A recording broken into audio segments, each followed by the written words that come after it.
My name is Amanda Blake, and this is the story of how I went from being the company's most loyal employee to the woman who brought it all down. I didn't plan it. I didn't fantasize about revenge. In fact, for a long time, I thought I was the lucky one, lucky to have a job during a time when layoffs were happening left and right, lucky to have a boss who believed in me, lucky to be needed. But that's the thing about being needed. It starts as a compliment, and before you know it, it becomes a collar around your neck. I worked at Meriton Tech, a mid-sized SaaS company based in Seattle. We weren't Google or Amazon, but we had a solid product and a team that used to care. I'd been there 7 years, long enough to build up a reputation for being the one who never said no, who got things done, who didn't complain. When the economy started to dip and the whispers of funding issues reached our floor, we were called into an all-hands meeting. Tom Brennan, our CEO, stood in front of us like a war general giving a speech before battle.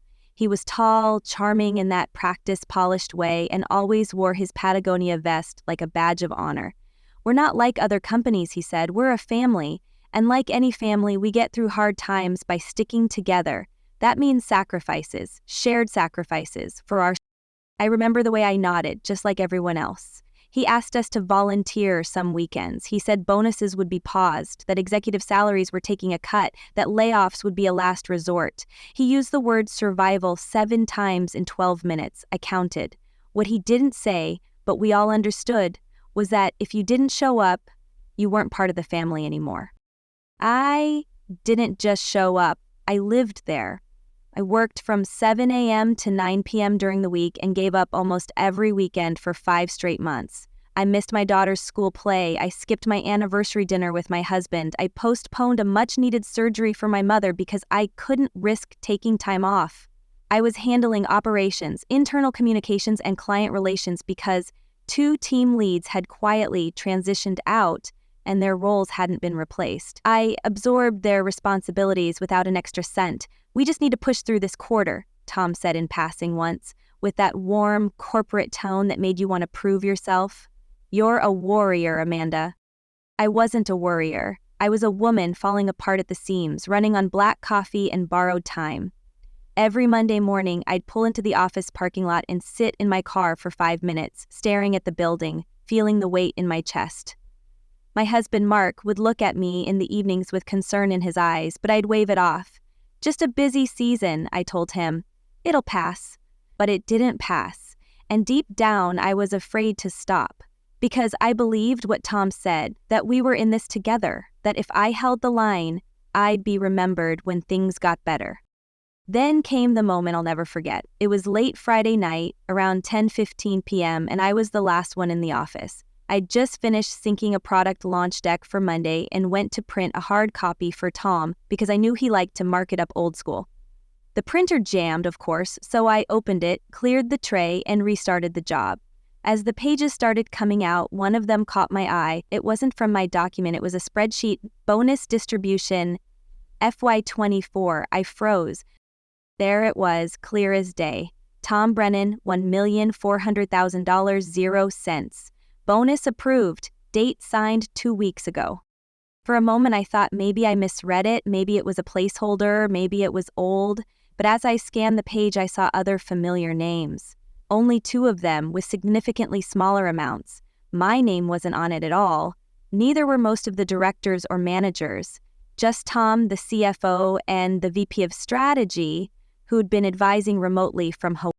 I stood there with the paper in my hand, the printer humming beside me, and I felt something crack open inside me. Not just anger, though there was plenty of that, but betrayal, deep, bitter betrayal. All those weekends, all those missed memories with my family, all those extra hours, skipped meals, canceled vacations, lost sleep, anxiety attacks, tears cried alone in the car, while Tom padded his bank account behind closed doors. That's when I realized I wasn't in a family. I was in a machine, and I was the fuel keeping it running. And for the first time in months, I let myself ask, what if I stopped? I didn't sleep that night. I lay in bed staring at the ceiling, replaying every single moment of the last 5 months. The way Tom had looked us in the eyes and talked about sacrifice. How he told me in one-on-one meetings that I was the backbone of the company. how he'd sent me thank you emails at 11 p.m. saying he appreciated my commitment and would remember this when we turned the corner. I remembered the extra hours I'd clocked without pay, the birthday I missed for my son Ethan, the night my husband had to take my daughter to the ER because I was stuck finalizing an investor pitch deck. I had believed it all, swallowed it whole. The camaraderie, the shared struggle, the manufactured loyalty. I'd thought I was building something, investing sweat equity into a future I'd be part of, but Tom had already cashed out. I stared at that printout all morning the next day. I kept it folded in my purse, hidden behind a grocery receipt as if it were something illegal I wasn't supposed to have. I didn't show it to anyone, not yet. I wasn't ready. I was still trying to process what it meant. Was it a one-time thing? Was it tied to some exit clause I didn't know about? Maybe there was a logical explanation. Maybe the bonus had been pre-approved years ago and just triggered automatically. I wanted to give him the benefit of the doubt, not because he deserved it, but because I didn't want to admit how completely I'd been used. But the more I dug, the more obvious it became. Monday morning, I logged into our internal finance system. I wasn't technically supposed to have access, but after 2 team leads had left, I'd inherited just enough permissions to pull vendor payments and executive expense reports. I told myself I was just trying to understand the bigger picture. That was a lie. I was looking for confirmation. And I found it. The bonus had been processed through a side agreement labeled Leadership Retention Incentive. It was created during the same quarter Tom had stood in front of us and said, "We're all tightening our belts." The agreement was signed by our CFO, another name on that bonus sheet, and pushed through the board with a virtual vote using majority proxy. No mention was ever made to the broader staff. There was no official memo, no transparency, no integrity. It was hidden by design. And the spending, that was even worse. Charges from high-end restaurants in Napa, first-class flights labeled Client Strategy Summit, charges from a luxury hotel in Maui where Tom had allegedly taken a wellness week. Thousands in entertainment expenses, liquor, club-level tickets to Seahawks games, all buried under executive morale. Meanwhile, the rest of us had been told there was no money for holiday bonuses, no funding for new hires, no flexibility for cost of living raises. That same week, 2 engineers were quietly let go without severance. One of them, Caleb, was a single dad who'd recently moved across the country for the job. I found out through Slack when he posted a goodbye message at 6:37 a.m. on a Thursday. "Thanks for the opportunity, no hard feelings," he'd written. He didn't even seem angry, just tired, like the rest of us. I couldn't unsee what I'd seen, and I couldn't pretend anymore. Still, I didn't confront Tom right away. I wasn't reckless. I knew if I came at him directly, he'd deny it, twist it, maybe even find a way to fire me for violating access protocols. I needed to be smart, so I started collecting, quietly, discreetly.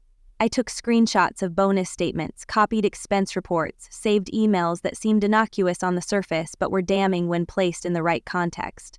I exported chat logs from Slack, archived Zoom recordings, even printed calendar invites that showed how often Tom's off-site meetings aligned perfectly with luxury retreats. But I wasn't just looking to prove his greed. I was looking to expose the pattern, how he created a culture of guilt and manipulation to squeeze unpaid labor out of people like me. Because that's what this was, exploitation dressed up as team spirit.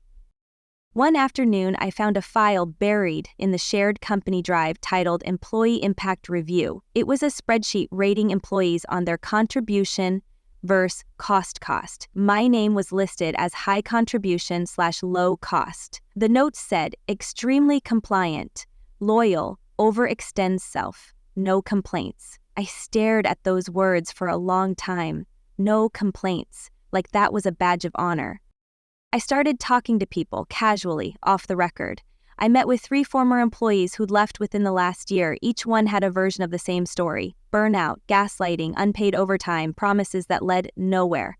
One of them, Olivia, told me Tom had offered her a phantom promotion if she took on another department just until hiring picked up.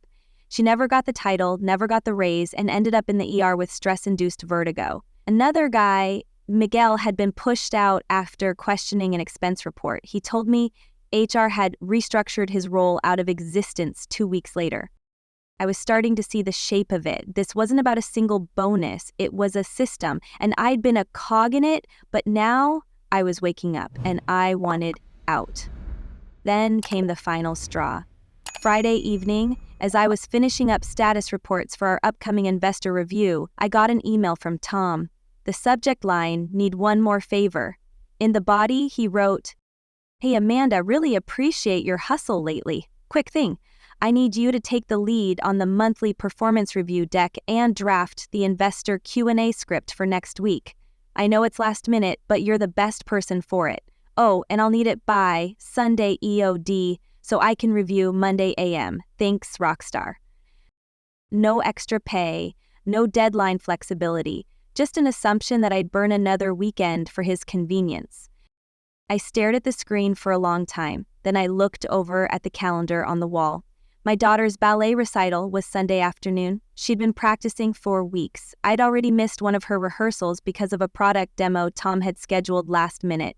She had asked me earlier that day if I was really going to come this time.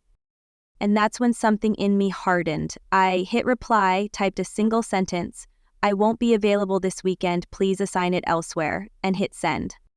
It was the first time in 7 years that I'd told him no. It felt like cracking a window in a room that had been sealed shut for years. That night, I took all the files I had, documents, messages, recordings, and created a new folder on my desktop. I labeled it Break Glass.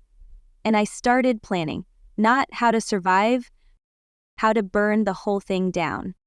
It didn't take long for the ripple effects of my one-sentence email to reach Tom's desk. Monday morning, I walked into the office at 8:12, i.e. me, coffee in hand, already feeling the tension in the air. Tom's assistant, Lena, looked up from her desk with a tight-lipped smile that barely concealed the storm brewing behind the glass wall of his office. He was pacing, phone clutched to his ear, his expression dark and impatient. I could see the investor deck I'd refused to work on sitting untouched on his table, still blank. He didn't even wait until I sat down. At exactly 8:21, a calendar invite appeared. Check-in, W/Amanda, urgent. It was scheduled for 8:30. I accepted it without hesitation. When I walked into his office, he motioned for me to close the door. I did, slowly, making sure it clicked behind me. He didn't even offer the usual fake smile. "So," he said, "you're not available on weekends anymore?" His voice was clipped, and for the first time in a long time, I noticed how performative it sounded, like he was trying to sound in control, but it was all surface. "That's right," I said evenly. My daughter had a recital, I wasn't going to miss it. Tom leaned back in his chair, tilting his head like he was trying to read something behind my eyes. "Amanda, this isn't like you. You've always been committed, reliable.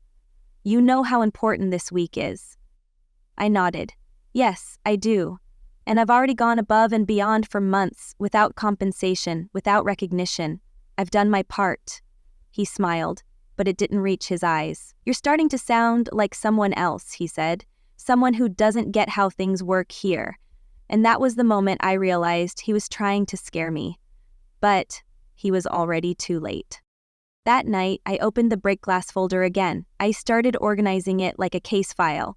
I gave each document a clear label, added context notes, and created a timeline that spanned the last 11 months. I wanted everything to be airtight. I wasn't just planning to confront Tom, I was preparing for the possibility of blowing this whole thing wide open.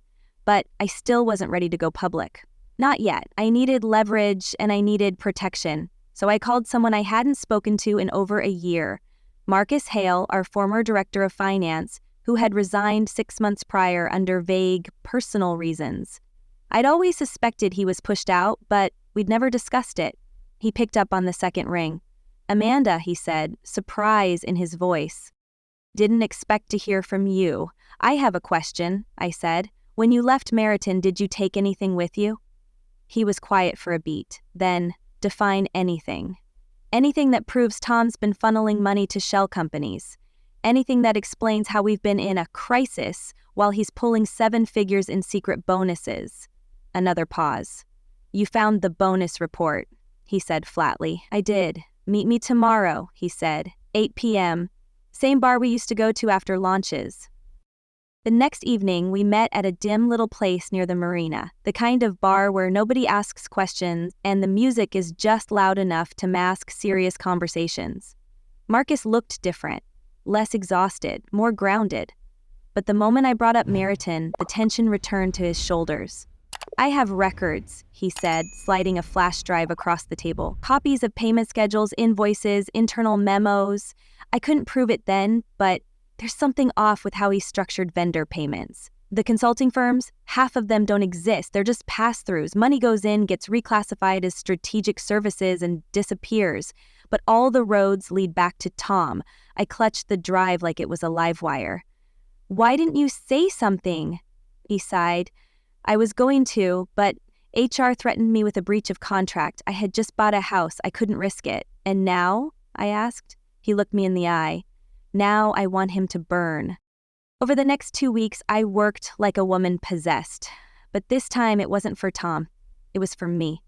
I cross-referenced Marcus's files with mine, built out the paper trail, found 2 other former employees who agreed to give me their own statements, including a developer who had documented unpaid overtime directives and fake project milestones used to impress investors. I anonymized everything, cleaned up the data, and stored multiple backups in cloud drives under false names. Then I started researching journalists. It didn't take long to find someone interested. Julia Reed, investigative reporter for a major tech outlet, had written several exposés on tech leadership corruption. I sent her an encrypted email with a taste of what I had. She replied within 2 hours, "Let's talk." We had a Zoom call late at night, cameras off. I used a voice filter. She didn't ask for my name. All she wanted was evidence. And what I gave her blew the lid off everything. She asked for 2 weeks to verify, cross-reference, and build the narrative. I agreed. In the meantime, I kept my head down at work, played the same role I always had, quietly competent, slightly tired, never combative. Tom stopped assigning me weekend work, but the tension between us grew so thick it could have been cut with a blade. I noticed him starting to isolate me, pulling me out of meetings I used to lead, shifting key projects to junior team members. It was a slow push toward the exit, but I didn't care. I knew what was coming. A week before the story was set to drop, Julia messaged me. "It's going live Tuesday, brace yourself." I felt adrenaline surge through my veins. It was real now. There would be consequences, for Tom, for the board, maybe even for me. But I didn't feel fear. I felt ready. That weekend, I sat in the back row of my daughter's soccer game, sunlight on my face, and for the first time in months, I felt light. No deadlines, no unpaid hours hanging over my head, no unread Slack messages buzzing in my brain. Just me, my kid, and the knowledge that justice was finally on its way.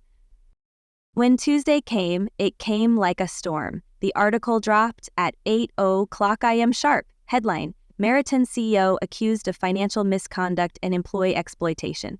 Julia had done her homework. The story laid out the bonus payouts, the ghost contractors, the culture of burnout, the gag orders, the retaliation.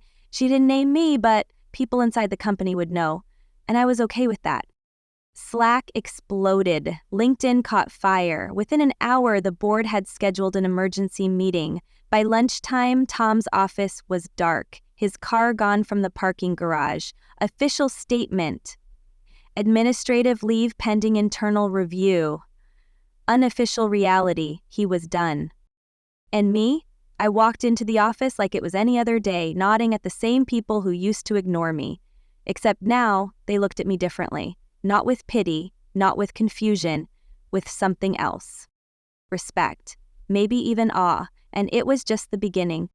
The silence after the storm was almost louder than the storm itself. The day after Julia's article dropped, the office felt like a church after a scandalous sermon. Half the staff whispering in corners, others walking around stiffly, unsure if speaking too loudly might summon the ghost of Tom Brennan back from the ashes. No one knew what to say, and no one knew what came next. But I did, because while the article had detonated the first bomb, I still had a few charges left to go. Within 48 hours, Meriton Tech released a statement saying Tom had voluntarily stepped away to allow for a full and transparent investigation. It was a classic PR spin, the kind you read when everyone already knows the truth, but the lawyers are still trying to plug the leaks. Employees were told to continue operations as usual, which was almost laughable considering half the company had already stopped pretending things were normal. Slack was a minefield of speculation. Anonymous tip lines lit up. Some employees started forwarding emails to journalists. I watched it all unfold with a strange mixture of detachment and quiet satisfaction. I had started the fire, and now I was watching it spread. Tom's removal left a power vacuum, and it didn't take long for the board to announce an interim CEO, Meredith Price, a woman from the private equity firm that had backed Meriton's Series C funding. She was a polished operator, smart, direct, and completely external to everything we'd been through. Within a week of her arrival, she held a virtual town hall and told us point blank, there will be changes, there will be accountability, and if you were part of the problem, you should probably update your resume. It was the first time in months I'd seen employees nod on camera during a meeting. She wasn't warm, but she didn't lie, and that made her the most trustworthy person we'd seen in a long time. Behind the scenes, I was still working, quietly, carefully. I knew there was more to uncover, and I knew that taking Tom down wasn't enough. I wanted to make sure the next person who thought about exploiting people like me would think twice. So I reached out to Marcus again, this time not for documents, but for introductions. He put me in touch with an investigator from the SEC who had taken interest in the article. She was measured, sharp, and asked all the right questions. I didn't give her everything, not yet. But I gave her enough to keep going, enough to trigger a formal inquiry. Meanwhile, my inbox began to fill with messages, not from reporters, but from people I hadn't spoken to in years, former coworkers, vendors, even clients. Some just wanted to say thank you, others had stories of their own. A former HR coordinator told me she'd been ordered to redact performance reviews that showed burnout complaints. A sales manager said he'd been forced to sign off on false numbers before a funding round. And there was one email that shook me the most, a young intern no more than 21, who wrote, "I thought I was weak for not being able to handle the pressure here. Your story made me realize it wasn't me, it was them." That email broke me in the best way possible, because it reminded me why I had done this in the first place, not for revenge, though I won't pretend I didn't enjoy that part, but for truth, for justice. For every person who stayed late without pay, skipped meals, canceled vacations, cried in their car during lunch breaks. I had been all of them, and now I had become something else, something stronger. At the same time, I knew my days at Meriton were numbered. Not because I was afraid of retaliation, Meredith made it clear there would be none, but because I was done. I had given everything to that place, and I had nothing left to give. So I updated my resume. Quietly, intentionally, not with desperation, but with power. I included what I had built, what I had led, what I had exposed. And recruiters took notice. Within a week, I had 3 offers from companies I respected, 2 of them competitors who had read between the lines of the article and knew exactly who I was. Before I left, I did one final thing. I hosted a meeting unofficial after hours in a coffee shop down the street. I invited 10 coworkers, the ones I knew were burnt out, underpaid, overlooked. I shared what I had done. I showed them how to collect evidence safely, how to document abuse without exposing themselves. I gave them tools, language, confidence.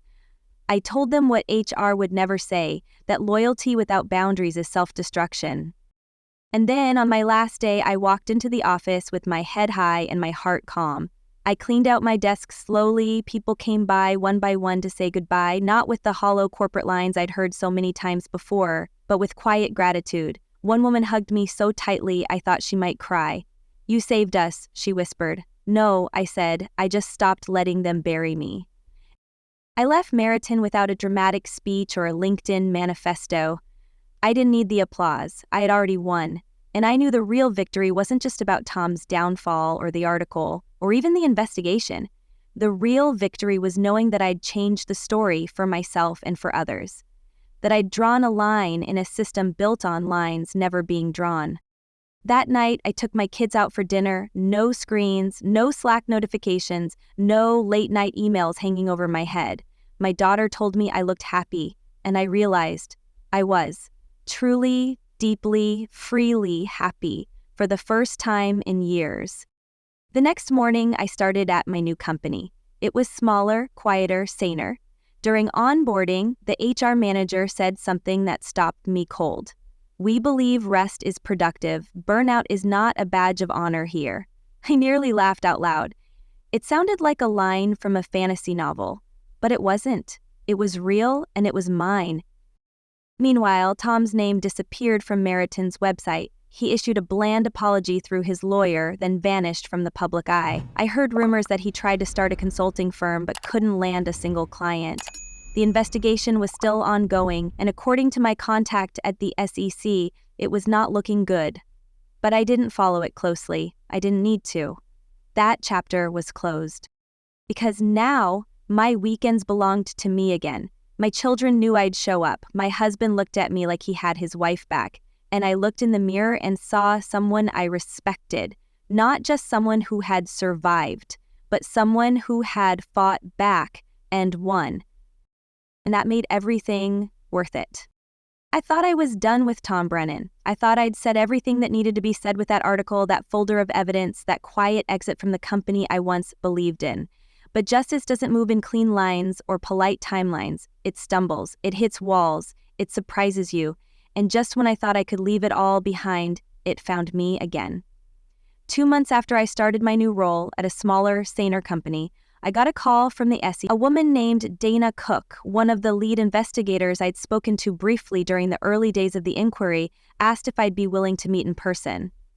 "We've uncovered some irregularities that go deeper than we expected," she said. "We believe you may be able to help us connect a few final dots." We met in a government office building downtown in a conference room with bad lighting and a single steel pitcher of lukewarm water. Dana looked tired but focused. She handed me a stack of papers, documents I'd never seen before. They weren't just internal Meriton reports. They were emails between Tom and external shell corporations, invoices from fake vendors routed through Delaware addresses, money being siphoned out and moved overseas. Some of them were time-stamped during the height of our so-called financial crisis, the very same time I'd been working weekends for free and watching coworkers get laid off one by one. Dana said quietly, "He wasn't just using internal funds. He was laundering them." I sat there stunned. I had known he was a liar, manipulator, a user of people, but this was a different level. This wasn't just about bonuses or burnout. This was criminal. And it wasn't just Tom either. There were emails that implicated the CFO, one member of the board, and even the head of procurement people I'd worked with. People who had smiled at me in hallways and copied me on budget threads while secretly signing off on six-figure wire transfers to nothing. "We're building a criminal case," Dana said. "But there's still one piece missing. One of the accounts that was used in this scheme was opened under an employee's name. Without their knowledge, we think it may have been yours." That was the moment the floor fell out from under me. She slid another document across the table. Bank paperwork tied to an account I'd never heard of. It was opened during my 5th year at Meriton, the same year I was handling operations during a hiring freeze. The signature was forged, the contact email was a fake address, made to look like one of my old aliases, and the deposits, totaling over $250,000, 0 cents, looked like consultant fees. They'd made it look like I was in on it. Like I had taken money. The rage that bloomed in my chest in that moment didn't feel like fire. It felt like ice. Controlled, focused, cold. "Can you prove?" "I didn't know," I asked Dana, my voice low and measured. She nodded. "We're working on it. We don't believe you were involved, but we need your help to close the loop." I agreed instantly, not just out of fear for my name, but because the idea that Tom had used me as a shield, a pawn in his larger scam, made me physically ill. I'd spent years building credibility, and now I had to defend my own reputation from a crime I didn't commit. I wasn't going to let that stand. Over the next few weeks, I worked with Dana's team to reconstruct everything. I gave them access to my email archives, walked them through workflows from my years at Meriton, identified discrepancies in internal communications. At one point, I sat in a room with 3 forensic accountants and pointed out line items in an old spreadsheet I'd built. They were amazed at how clean Tom had tried to make everything look, but they were even more amazed at how many details I remembered. Small inconsistencies, changes in naming conventions, mismatched vendor IDs. The very habits that had made me a reliable doormat at Meriton were now helping bring the entire operation down. Then came the day of the subpoena. Tom was served at his home in Napa Valley. paid for, it turned out, with Meriton funds routed through a consultancy called StratPoint LLC. He didn't respond publicly, but word got out fast. Another article dropped, this one outlining the allegations of fraud, embezzlement, and money laundering. My name wasn't in the headline, but in the body of the piece, there was a single paragraph that vindicated everything. Sources close to the investigation confirm that an internal whistleblower, whose identity remains protected, provided key evidence exposing the depth of the scheme. One account tied to the alleged laundering was opened in this employee's name without authorization. Investigators have confirmed that the individual had no knowledge of the account and is cooperating fully. That paragraph saved my reputation, but it didn't erase the damage. Friends reached out with concern. Some acquaintances avoided me entirely. I heard rumors, quiet ones, saying I must have known something or probably benefited more than she let on. There's always someone who prefers a scandal to a truth that's less dramatic. But I didn't care, not anymore, because I knew the truth. And soon, so would everyone else. 3 months later, Tom Brennan was arrested. So were the CFO and the procurement lead. The board member resigned before charges could be filed, claiming health reasons. Meriton's stock plummeted, clients left in droves. The company, once hailed as a rising star in the SaaS world, was now the subject of jokes on industry podcasts and finance blogs. The same investors who used to call us disruptors now distanced themselves publicly, pretending they'd never seen the crack. But they just chose to ignore them. That wasn't my burden to carry anymore. What happened next surprised even me. Meredith Price, the interim CEO, reached out and asked if I'd be willing to consult on rebuilding internal systems. "Your name still holds weight with the team," she said. "You were one of the few people who actually tried to protect them." I declined. Respectfully, politely, firmly. I had already paid the price for loyalty once. I wasn't about to do it again. Instead, I accepted a position on the ethics board of a nonprofit that supports whistleblowers in the tech industry. They wanted me to speak at a conference, share my experience, help others navigate the line between staying silent and speaking up.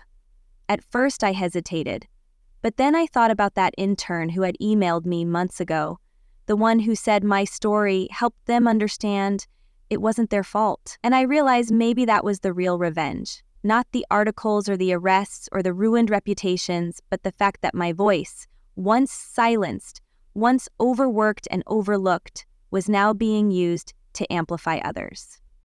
On the night before the conference, I sat in a hotel room in New York rereading my speech. It wasn't poetic, it wasn't polished, but it was honest. And when I walked onto that stage the next day and saw the packed room waiting to hear my story, I didn't feel nervous, I felt powerful. Because in the end, the most dangerous thing Tom Brennan ever did wasn't stealing millions or forging signatures. It was underestimating the wrong woman. And now, the world knew exactly who he'd underestimated. By the time Tom Brennan's trial date was set, I had already moved on. Or at least, that's what I kept telling myself. I was settled into my new role, one where I was respected, supported, and paid what I was worth. I worked 40-hour weeks, no more. I had lunch with my kids on Sundays and slept through the night without that clawing sensation of dread in my chest. But the truth is, you don't walk away from something like that and feel nothing. You feel everything. You remember everything. Especially when your name keeps popping up in headlines, podcasts, and boardroom cautionary tales. The woman who exposed Meriton. The one who took down the golden boy of West Coast SaaS. I never asked for that label, but it stuck. And in a way, it protected me. No one wanted to cross me now. No one dared to ask me to go the extra mile without compensation. I had become a symbol of something bigger than myself.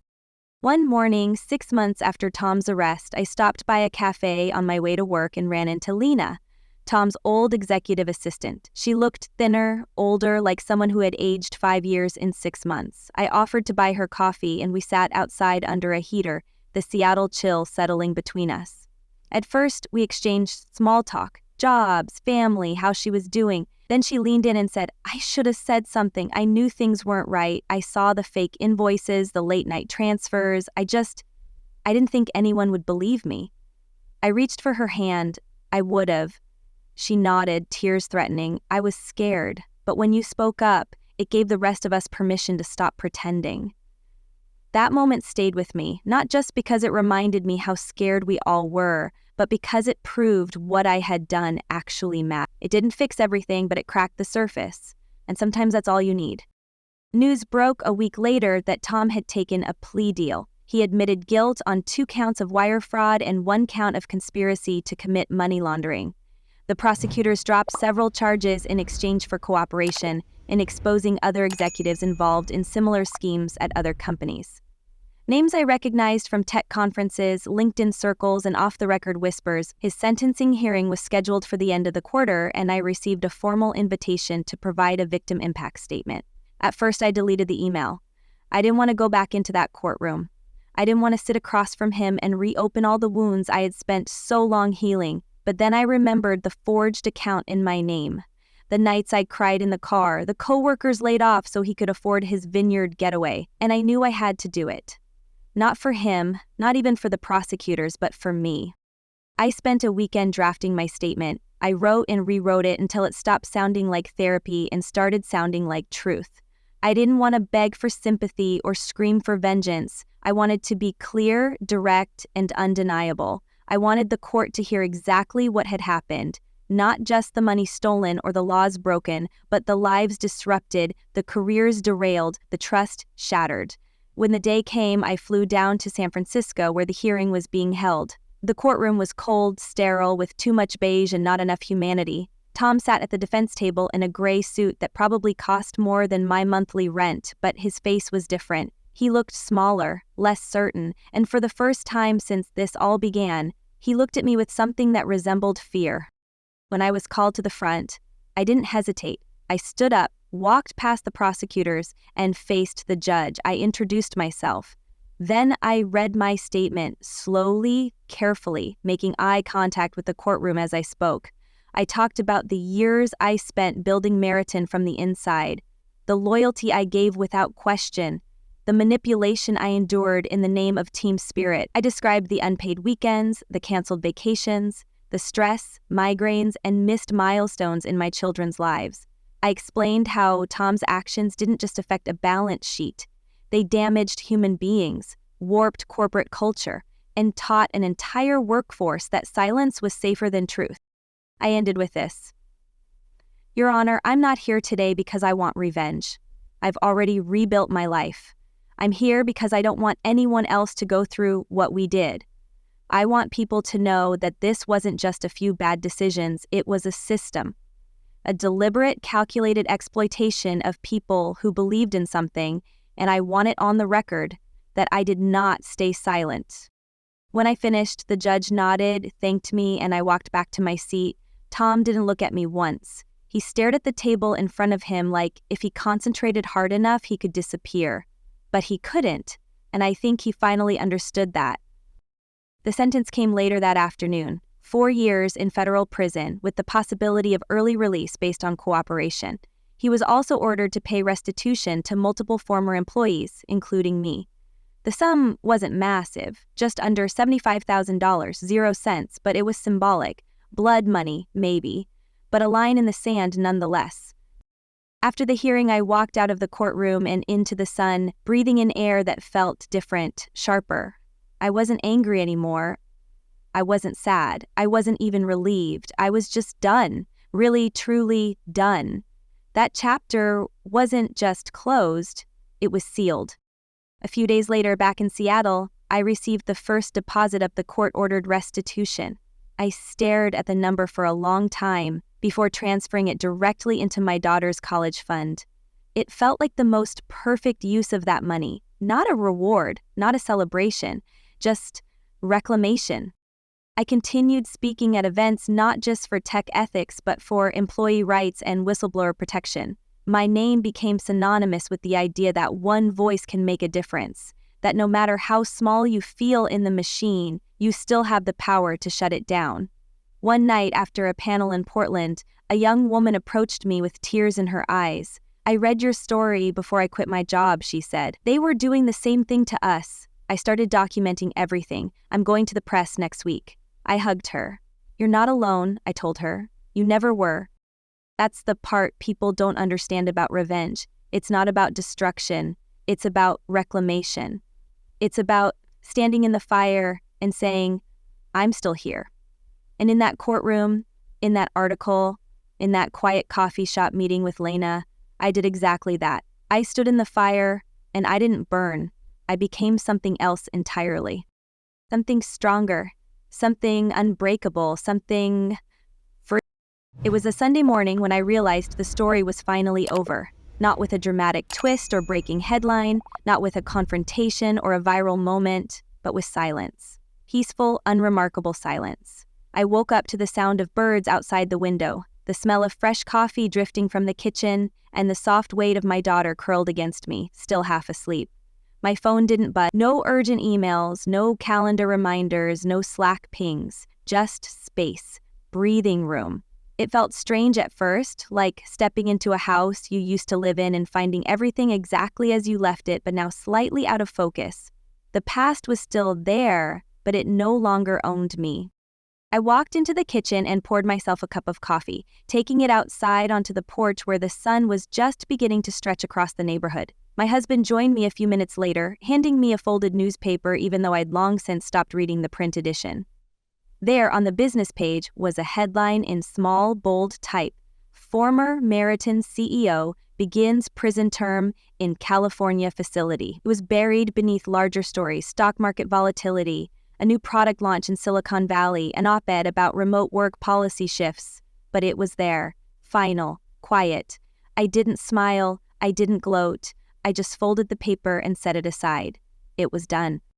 There was a time when I thought I needed revenge to feel whole again, that the only way to make peace with what had happened was to see Tom lose everything, to make him suffer the way we had suffered. But now, months later, with distance and clarity, I realized that satisfaction had never been about his fall. It had always been about my rise, the way I had picked myself up from the wreckage and built something new, not out of rage, but out of truth, out of resolve, out of the unshakable knowledge that I had faced something ugly and refused to look away. I'd gone back to writing, something I hadn't done since college. Late at night, after the kids went to bed, I'd sit at my desk with a blank document and just let it spill. At first, it was journaling, then essays, then a few drafts of articles I never intended to publish. But one night, I submitted a piece to a national magazine under a pseudonym.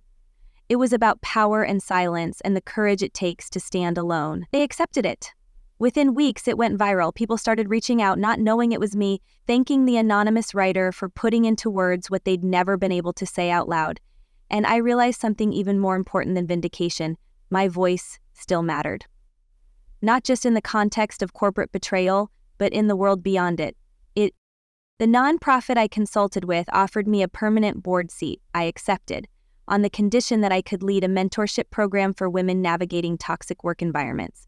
We called it Break the Silence, and within 2 months we had more signups than we could handle. Some of the stories I heard made my skin crawl, not just because of what was done to these women, but because of how deeply they blamed themselves. I recognized every sentence, every self-doubt, every apology wrapped inside a defense. But I also saw something else: potential, fire. The same quiet strength I once saw in myself, buried beneath fatigue and fear. Now I had the chance to help pull it to the surface. One evening, during a mentorship session, one of the women asked me if I regretted anything, not just the whistleblowing, but the years I spent loyal to a company that didn't value me. I thought about it for a long moment before I answered. I don't regret believing in people, I said. I regret not believing in myself sooner. That answer hung in the air for a while, and I watched as the realization sank in for more than just her. Maybe it sank in for me too. Eventually, the calls slowed, the headlines faded, the world moved on, but I didn't disappear, I simply redirected. I became a name whispered in rooms where decisions were being made, the one who proved it was possible to speak up and still stand tall. I wasn't just Amanda Blake, the woman who took down a CEO. I was Amanda Blake, the woman who reclaimed her name, her time, her power, who turned silence into fire and fire into action. And perhaps the greatest triumph of all came not in a courtroom or an article or a conference stage, but in my own home one lazy Saturday morning when my daughter ran up to me with a crayon drawing of a woman in a cape. "It's you, Mama," she said. "You're the hero." I looked at the drawing. my eyes misting before I could stop it, and hugged her so tight she squealed. I didn't need a cape. I didn't need applause. I just needed that uh-huh moment, that truth. Because in the end, revenge fades, justice settles, but the life you build afterward, that's where the real story begins. And mine was just getting started.